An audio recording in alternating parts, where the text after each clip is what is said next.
Pemirsa, pemerintah telah meluncurkan program Kartu Prakerja yang dirancang untuk diikuti oleh 5,6 juta orang pencari kerja. Anggaran yang dikeluarkan untuk program ini sebesar mencapai 20 triliun rupiah. Saat ini sudah ada 8 juta orang lebih yang mendaftar untuk kemudian diseleksi sebagai penerima. Pemerintah juga sudah menyiapkan program pelaksanaannya. Dan untuk membahasnya kita telah tersambung dengan Direktur Komunikasi Manajemen Pelaksana Kartu Prakerja, Panji Winantea Ruki. Pak Panji. Ya, Mbak Eliza. Pak Panji, ini sejauh ini bisa Anda jelaskan sudah berapa yang telah melakukan pendaftaran Kartu Prakerja, Pak Panji? Sejauh ini kan dikatakan sudah 8 juta orang lebih.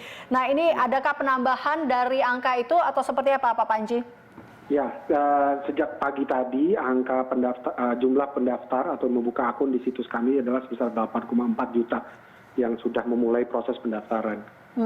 Berapa orang yang sudah mulai dinyatakan diterima, Pak Panji, dari 8 orang itu? Baik, jadi sudah terjadi 2 gelombang sejak tanggal 11 April, yaitu gelombang pertama ada sebesar 168.111 orang yang berhasil mendapatkan kartu pekerja. Sedangkan di gelombang kedua yang baru saja berakhir minggu lalu adalah sebesar 288.154 orang. Oke, baik. Nah, ini kalau kita lihat ini kan targetnya adalah 5,6 juta seperti itu ya, orang pencari kerja, atau targetnya adalah 5,6 juta orang pencari kerja. Dan ini kalau melihat mekanismenya nanti akan seperti apa sih sebenarnya, akan terjadi berapa gelombang yang akan dilakukan? Baik, jadi memang anggaran sebesar 20 triliun itu semua juga disiapkan untuk sampai menyasar 5,6 juta, lebih sedikit sebetulnya, tidak bulat 5,6 juta. Dan itu dibagi dalam sekitar 30 gelombang sampai akhir November.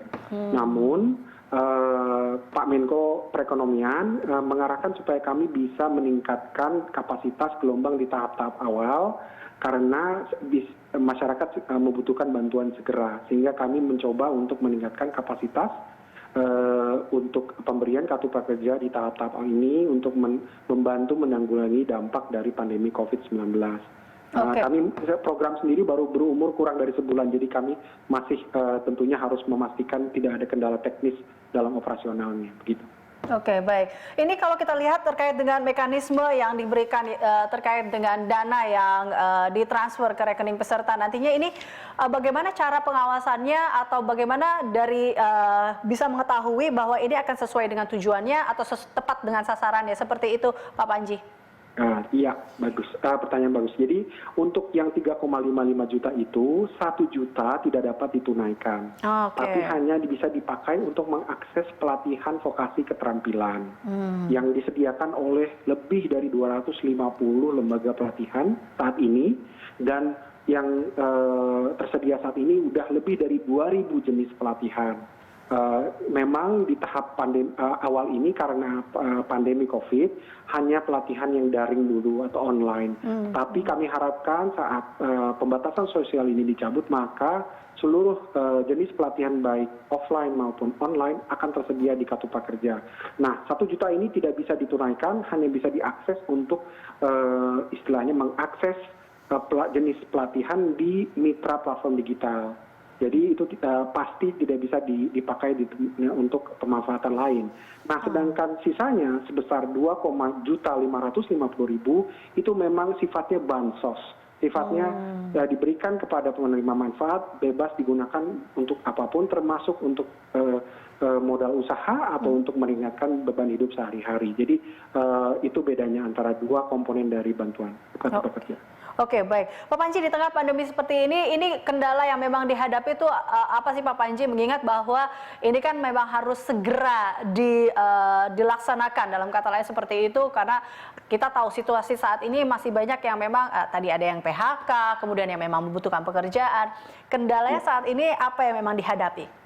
Ya, jadi memang Presiden memberikan arahan supaya kami memprioritaskan pekerja dan pelaku usaha kecil mikro yang terdampak oleh pandemi COVID. Jadi, tapi kan itu perlu pendataan. Jadi pendataan ini pekerja yang terdampak dan pelaku usaha kecil mikro yang terdampak ini dilakukan oleh kementerian dan lembaga yang terkait. Jadi dilakukan bersama-sama baik itu oleh Kementerian Tenaga Kerja dengan dinas-dinas tenaga kerja, Kementerian Pariwisata dan Ekraf, Kementerian Koperasi dan UKM, itu harus didata dari seluruh Indonesia. Setelah didata, kemudian kami dapat mencatat nik yang sudah didata dan menunggu pendaftaran dari masyarakat di situs online. Nah, isu kedua adalah tentunya pendaftaran yang hanya tersedia di situs online sesuai dengan amanat peraturan Presiden. Kami sudah memberikan banyak petunjuk dan banyak informasi tentang bagaimana menyelesaikan proses pendaftaran. Sudah jutaan orang yang dari 8 juta itu, lebih dari 50% sudah menyelesaikan proses pendaftaran dan ikut dalam gelombang. Tapi mungkin masih ada beberapa yang membutuhkan bantuan, membutuhkan bimbingan, dan membutuhkan akses internet untuk melakukan pendaftaran. Untuk itu Pak Menko sudah meminta Kementerian Dalam Negeri dan agar Kementerian Dalam Negeri mengarahkan kepada pemerintah daerah untuk menyediakan sentra-sentra sarana dan prasarana kepada masyarakat yang membutuhkan bantuan baik kepada akses internet atau bimbingan pendaftaran. Sehingga lebih banyak masyarakat yang dapat menyelesaikan proses pendaftaran ini. Baik, ya. Itu sebabnya kita lihat hari ini walaupun yang sudah mendaftar 8 juta tetapi yang kemudian berdasarkan hasil seleksi yang diterima baru ratusan ribu ya, seperti itu ya Pak Panji ya? Enggak, sebetulnya yang sudah menyelesaikan proses pendaftaran sudah jutaan, sudah hampir 5 juta lebih, sudah bahkan 6 juta sudah siap untuk masuki dalam gelombang pendaftaran. Namun memang kuota per minggunya saat ini masih dalam level ratusan ribu. Karena kami sendiri baru mulai di 11 April, kami sendiri sedang membangun mekanisme dan sistem dan kapasitas untuk tetap meningkatkan layanan kami dan supaya kami bisa memberikan kartu prakerja lebih banyak lagi per minggunya. Namun kami perlu memastikan tata kelola tetap dipenuhi dan layanan kepada masyarakat tetap bagus sehingga tidak ada kendala-kendala teknis setelah kuota itu diberikan. Jadi memang kami harus berhati-hati tapi juga tetap menyegerakan pemberian ini. Ini adalah suatu kendala di masa-masa awal sambil kami baru mulai. Baik Pak Panji, sayang sekali waktu kita sangat singkat. Terima kasih untuk pemaparan Anda. Panji Winantea Ruki, Direktur Komunikasi Manajemen Pelaksanaan Kartu Prakerja.